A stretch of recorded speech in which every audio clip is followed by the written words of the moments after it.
নমস্কাৰ বন্ধু বান্ধৱীসকল স্বাগতম জনাইছো job education YouTube channel to জবলৈ টু জব চেনেলৰ জৰিয়তে আমি অসম তথা ভাৰতৰ চৰকাৰী বেচৰকাৰী চাকৰি বিজ্ঞাপন আলোচনা কৰোঁ। আজিও ঠিক তেনেধৰণে এটা বিশেষ বিজ্ঞাপনৰ বিষয়ে আলোচনা কৰিম। গতিকে বন্ধু বান্ধৱীসকল ভিডিঅ'টো শেষলৈকে চাব। আমি এই ভিডিঅ'ৰ জৰিয়তে কোন বিভাগত নিযুক্তি হ'ব, কিমানটা খালী পদ আছে, বয়স কিমান হ'ব লাগিব আৰু শিক্ষাগত অৰ্হতা কিমান লাগিব, আবেদনৰ অন্তিম তাৰিখ, দৰমহা কিমান হ'ব, এই সকলোবোৰ জানিবলৈ আপোনালোকে ভিডিঅ'টো শেষলৈকে চাব। যদি আপোনালোক মোৰ চেনেলত প্ৰথমবাৰলৈ আহিছে তেনেহ'লে চেনেলটো ছাবস্ক্ৰাইব কৰি দিব। বন্ধু বান্ধৱীসকল আহক আমি এতিয়া ভিডিঅ'টো আৰম্ভ। বন্ধু বান্ধৱীসকল মই আজি আপোনালোকলৈ অসম লোকসেৱা আয়োগৰ ফালৰ পৰা প্ৰকাশিত এটা বিজ্ঞাপন লৈ আহিছোঁ। বিজ্ঞাপনটো প্ৰকাশ কৰা হৈছে 21 জুন 2024 তাৰিখে। এই বিজ্ঞাপনটো আপোনালোকৰ কাৰণে আসাম গভৰ্ণমেণ্টৰ ফালৰ পৰা প্ৰকাশ কৰিছে। এইটো আপোনালোকে গম পাইছেই। আসাম গভৰ্ণমেণ্টৰ পাৱাৰ ডিপাৰ্টমেণ্ট অৰ্থাৎ ইলেক্ট্ৰিচিটিৰ ফালৰ পৰা বিজ্ঞাপন আহিছে।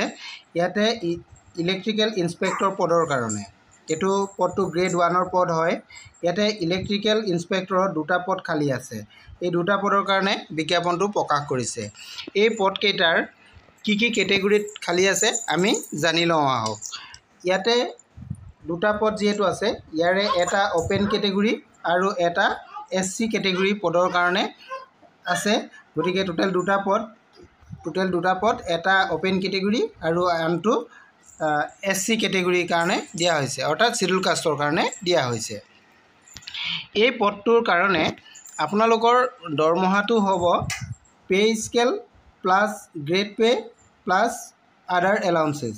আপোনালোকৰ তিনিটা থাকিব, পে স্কেল থাকিব, প্লাছ গ্ৰেড পে থাকিব, প্লাছ আদাৰ এলাউন্সেছ দিয়া হ'ব। ইয়াতে আপোনালোকৰ পে স্কেলটো হ'ব 30,000ৰ পৰা 1,10,000ৰ ভিতৰত হ'ব আৰু গ্ৰেড পেটো আপোনালোকৰ হ'ব 12,700 আৰু প্লাছ আদাৰ এলাউন্সেছ থাকিব। ইয়াতে পে'মেণ্টটো আপোনালোকৰ 4 পে'মেণ্ট হ'ব। এইকেইটা আপোনালোকে পে'মেণ্টৰ বিষয়ে জানিলে। আমি এতিয়া জানো আহক আপোনালোকৰ ইয়াৰ কাৰণে ইলিজিবিলিটি কি হ'ব লাগিব। আপোনালোক ইণ্ডিয়ান চিটিজেন হ'ব লাগিব আৰু পাৰ্মানেণ্ট ৰেচিডেণ্ট ইন আছামৰ হ'ব লাগিব আৰু আপোনালোকৰ এমপ্লয়মেণ্ট ৰেজিষ্ট্ৰেশ্যন চাৰ্টিফিকেটটো থাকিব লাগিব। এমপ্লয়মেণ্ট এক্সচেঞ্জ যিটো ৰেজিষ্ট্ৰেশ্যন চাৰ্টিফিকেট এইটো আপোনালোকৰ থাকিব লাগিব। আৰু আপোনালোকৰ এই পদটোৰ কাৰণে এপ্লাই কৰিবলৈ হ'লে আপোনালোকৰ ডিগ্ৰী ইন ইঞ্জিনিয়াৰিং অৰ্থাৎ ডিগ্ৰী ইন ইলেক্ট্ৰিকেল ইঞ্জিনিয়াৰিং আপোনালোকে পাছ কৰা হ'ব লাগিব। যদি আপোনালোকে ইলেক্ট্ৰিকেল ইঞ্জিনিয়াৰিঙত ডিগ্ৰী কৰিছে তেতিয়াহ'লে আপোনালোকে এই পদটো এপ্লাই কৰিব পাৰিব, অথবা আপোনালোকে ইয়াৰ ইকুইভেলেণ্ট যদি কিবা কোৰ্চ আপোনালোকে কৰিছে তেনেহ'লেও এই পদৰ কাৰণে আপোনালোকে এপ্লাই কৰিব পাৰিব। ইয়াৰ পিছত আমি আহোঁ বয়সৰ কথালৈ। ইয়াত এপ্লাই কৰিবলৈ হ'লে আপোনালোকৰ 1/1/2024লৈকে আপোনালোকৰ বয়সটো 21ৰ পৰা 38 বছৰ ভিতৰত হ'ব লাগিব। আৰু ইয়াতে category wise SC ST OBC MOBC কাৰণে আপোনালোকৰ এজৰ ৰিলেক্সেশ্যন থাকিব। SC STৰ কাৰণে 5 বছৰ, OBC MOBCৰ কাৰণে 3 বছৰ আৰু এক্স ছাৰ্ভিচমেনৰ কাৰণেও ঠিক তেনেধৰণে ৰিলেক্সেশ্যন থাকিব। আৰু পেঞ্চনাৰ যিসকল আছে তেওঁলোকে কাৰণেও বেলেগ থাকিব আৰু PWBD কেণ্ডিডেটৰ কাৰণেও এজটো বেলেগ থাকিব। এনেধৰণে এজৰ ৰিলেক্সেশ্যনটো চবৰে বেলেগ বেলেগ থাকিব। ইয়াৰ কাৰণে আপোনালোকে ক্লাছ 10ৰ এডমিট হওক চাৰ্টিফিকেট বা মাৰ্কশ্বিট প্ৰডিউচ কৰিব লাগিব আৰু নহ'লে আপোনালোকে বাৰ্থ চাৰ্টিফিকেট প্ৰডিউচ কৰিব লাগিব। আৰু ইয়াৰ বিষয়ে এইখিনি কথা আমি জানিলোঁ। এতিয়া আমি ইম্পৰ্টেণ্ট ডেটকেইটা জানি লওঁ আহক। এই বিজ্ঞাপনটো যিহেতু 21 জুনত প্ৰকাশ হৈছে, ইয়াৰ অনলাইন আবেদন প্ৰক্ৰিয়া আৰম্ভ হ'ব 27 জুনৰ পৰা আৰম্ভ হ'ব আৰু এইটো 26 জুলাইলৈকে আবেদন চলিব। আৰু ইয়াৰ কাৰণে আপোনালোকে এপ্লাই কৰোঁতে এটা ফিজ পে'মেণ্ট দিব লাগিব। সেই ফিজটো আপোনালোকে 28 জুলাইৰ ভিতৰত পে'মেণ্ট কিন্তু কৰিব লাগিব। এইটো কথা আপোনালোকে জানিলে। এতিয়া আমি ফিজটো কিমান পে'মেণ্ট কৰিব লাগিব সেইটো জানি লওঁ আহক। ফিজটো জেনেৰেল কাষ্টৰ কেণ্ডিডেটসকলে 297.20 ৰুপিজ পে'মেণ্ট কৰিব লাগিব আৰু SC ST OBC MOBC কেণ্ডিডেটসকলে 197.20 rupees payment কৰিব লাগিব।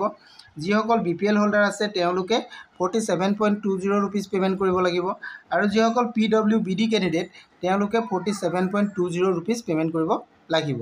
এইটো আপোনালোকে অনলাইনৰ থ্ৰুৱে পে'মেণ্ট কৰিব লাগিব। এইখিনি কথা আপোনালোকে জানিলে আৰু যেতিয়া আপোনালোকে এই পদটোৰ কাৰণে এপ্লাই কৰিব যাব, এপ্লাই কৰিবলৈ হ'লে আপোনালোকে এই অফিচিয়েল যিটো ৱেবছাইট, এই ৱেবছাইটত যাব লাগিব। apscrecruitment.in এই ৱেবছাইটত যাব লাগিব। যোৱাৰ পাছত আপোনালোকে ৰেজিষ্টাৰ কৰিব লাগিব। ৰেজিষ্টাৰ হিয়াৰ বুলি এটা অপশ্যন পাব, তাতে আপোনালোকে ৰেজিষ্টাৰ কৰি ল'ব লাগিব। ৰেজিষ্টাৰ কৰাৰ পিছতে আপোনালোকে মেইন এপ্লিকেশ্যন ফৰ্মখন ফিল আপ কৰিব পাৰিব। যিসকলে আগত ৰেজিষ্ট্ৰেশ্যন কৰা আছে তেওঁলোকে ৰেজিষ্ট্ৰেশ্যন কৰিব নালাগে, যিসকল নতুনকৈ আহিছে তেওঁলোকেহে ৰেজিষ্ট্ৰেশ্যন কৰিব লাগিব। এইখিনি কথা আপোনালোকে গম পালে আৰু প্ৰয়োজনীয় ডকুমেণ্টছসমূহ আপোনালোকে আপলোড দিব লাগিব, পে'মেণ্টটো কৰিব লাগিব আৰু আপোনালোকে যেতিয়া পে'মেণ্ট কৰিব, পে'মেণ্টটো সদায় ৰাতিপুৱা 10 বজাৰ পৰা আবেলি 6 বজাৰ ভিতৰত পে'মেণ্টটো কৰিব লাগিব। এইটো হৈছে অফিচিয়েল ৱৰ্কিং ডেজ। এই ৱৰ্কিং ডেজৰ ভিতৰত পে'মেণ্টটো হ'ব লাগিব। এইখিনি কথা বুজি পালে আপোনালোকে নিশ্চয়। এতিয়া আপোনালোকক ইয়াতে মই সকলোখিনি জনাই দিছোঁ। আপোনালোকে যদি কিবা বুজি পোৱা নাই তেনেহ'লে মোৰ ভিডিঅ' শেষত আপোনালোকে কমেণ্ট কৰিব, মই আপোনালোকক জনাবলৈ চেষ্টা কৰিম। আৰু আপোনালোকে যদি বিজ্ঞাপনটো বিচাৰে তেনেহ'লে অফিচিয়েল ৱেবছাইট APSCৰ যিটো অফিচিয়েল ৱেবছাইট হয়, এই অফিচিয়েল ৱেবছাইটত আপোনালোকে যাব। অফিচিয়েল ৱেবছাইটত গ'লে আপোনালোকে বিজ্ঞাপনটো পাই যাব, নহ'লে মোৰ ভিডিঅ' ডেছক্ৰিপশ্যনতো আপোনালোকে বিজ্ঞাপনটো পাই যাব। তাৰ পৰা গৈও আপোনালোকে ডাউনলোড কৰি ল'ব পাৰিব। Thank U.